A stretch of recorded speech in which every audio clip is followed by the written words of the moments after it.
Hello, good morning बच्चों। आज की क्लास कक्षा 6 के लिए मैथ से अभ्यास 10F। बच्चों, अब हम महत्तम समापवर्तक और लघुत्तम समापवर्तक को समझते हुए दैनिक जीवन में प्रयोग होने वाले कुछ और व्यवहारिक प्रश्नों को समझते हैं। ये वीडियो आपके लिए पार्ट 2 के रूप में है। बच्चों, अब हम इस अभ्यास 10 के कुछ और प्रश्नों को भी हल करना सीखते हैं। बच्चों, 5वां प्रश्न है, 55 मीटर लंबे और 22 मीटर चौड़े एक मैदान में वर्गाकार दरियां बिछानी है।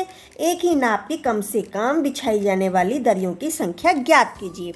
तब बच्चों, हमें क्या करना होगा कि एक ही नाप की कम से कम संख्या के लिए वर्गाकार दरियों का बड़े से बड़ा आकार होना बहुत ज़रूरी है। तो मैदान की लंबाई है 55 मीटर और चौड़ाई है 22 मीटर। तो हम इसका मासा निकाल लेते हैं। तो मासा निकालेंगे तो 22 का भाग लगाएंगे 55 में, तो 22 दूनी 44, 11 बचा। 11 का भाग अब 22 में लगाएंगे तो 11 दूनी 22। अब कुछ नहीं बचा, तो आंसर क्या आया, मासा कितना आया इसका 11। अब वर्गाकार दरी की भुजा जब 11 मीटर है तो वर्गाकार दरी का क्षेत्रफल क्या हो जाएगा, भुजा गुणा भुजा।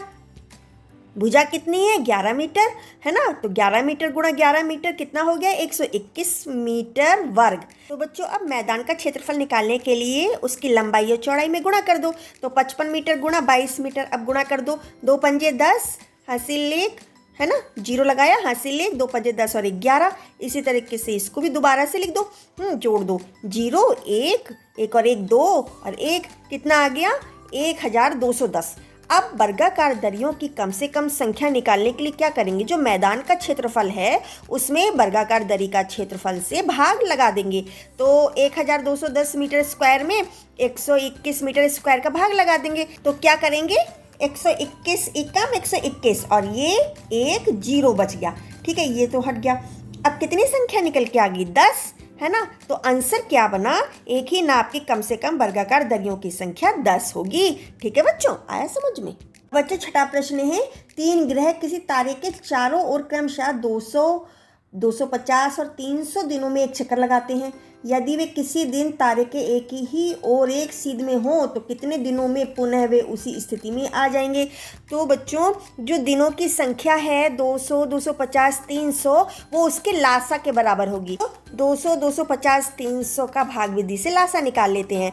तो 100 दूनी 200 और 125 दूनी 250 और 150 दूनी 300। ठीक है, फिर से 2 से भाग लगा दो, 2 पंजे 10 और 1 0, 125 ऐसे उतार लिया, 2 सत्ते 14, 1 बचा, 2 पंजे 10। अब फिर से कर लो, 2 दूनी 4, 1 बचा, 2 पंजे 10, 125 ऐसे उतार लिया, 75 ऐसे उतार लिया।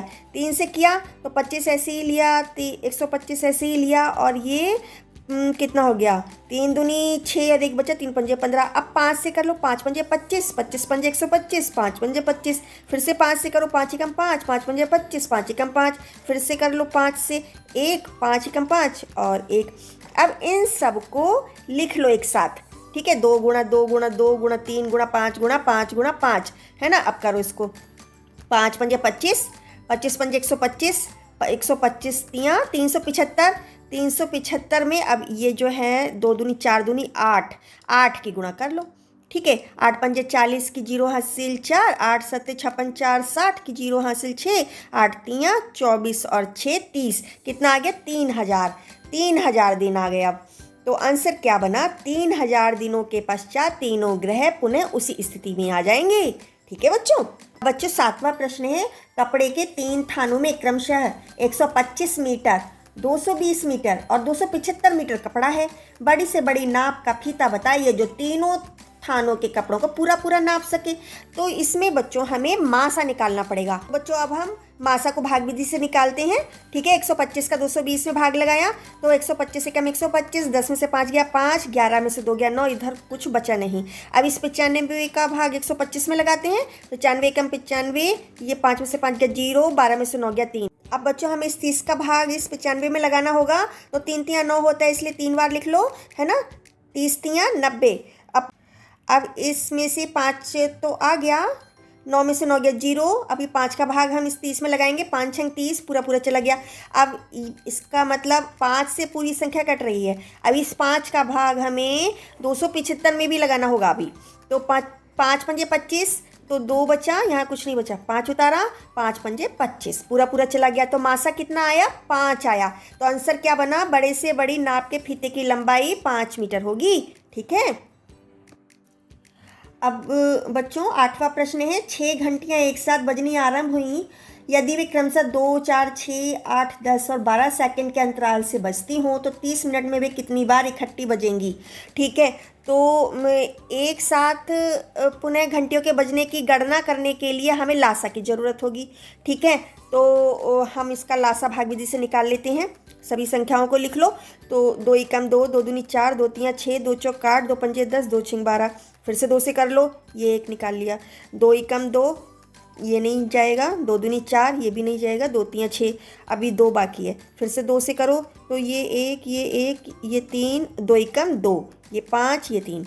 फिर से अब हम देख रहे हैं 3 से करके करेंगे अब हम। तो ये 1, ये 3 एकम 3, ये 1, 5 और ये 3 एकम 3। अब सिर्फ 5 बचा है, तो 5 को भी पूरा कर लो। 1, 1, 1, ये भी 1, 5 एकम 5 और ये भी 1। तो अब आशा के लिए हमें ये सारे अभाज्य गुणनखंड लिख लेने हैं। तो 2 गुणा 2 गुणा 2 गुणा 3 गुणा 5, तो गुणा कर लो। 2 दूनी 4, 4 दूनी 8, 8 तियाँ 24, 24 पंजे 120। तो 120 हमारा सेकंड निकला है। अब 1 मिनट में 60 सेकंड होते हैं। तो अब हम मिनट निकालने के लिए 60 से 120 में भाग दे देंगे। तो ये 0 से तो 0 पहले ही कट गया। तो 6 एकम 6, 6 दूनी 12, कितना आया? 2 मिनट आया। अब 30 मिनट में हमें पता लगाना है ना। प्रश्न में देखो 30 मिनट में हमें पता लगाना है वो कितनी बार एक साथ बजेंगी। हम क्या करेंगे, इस 30 मिनट में 2 मिनट का भाग लगा देंगे। तो 2 एकम 2, 1 बचा, 2 पंजे 10, तो 15 बार आया। आंसर क्या बना? 30 मिनट में घंटियां एक साथ 15 बार बजेंगी। ठीक है बच्चों, आया समझ में? इस वीडियो में इतना ही।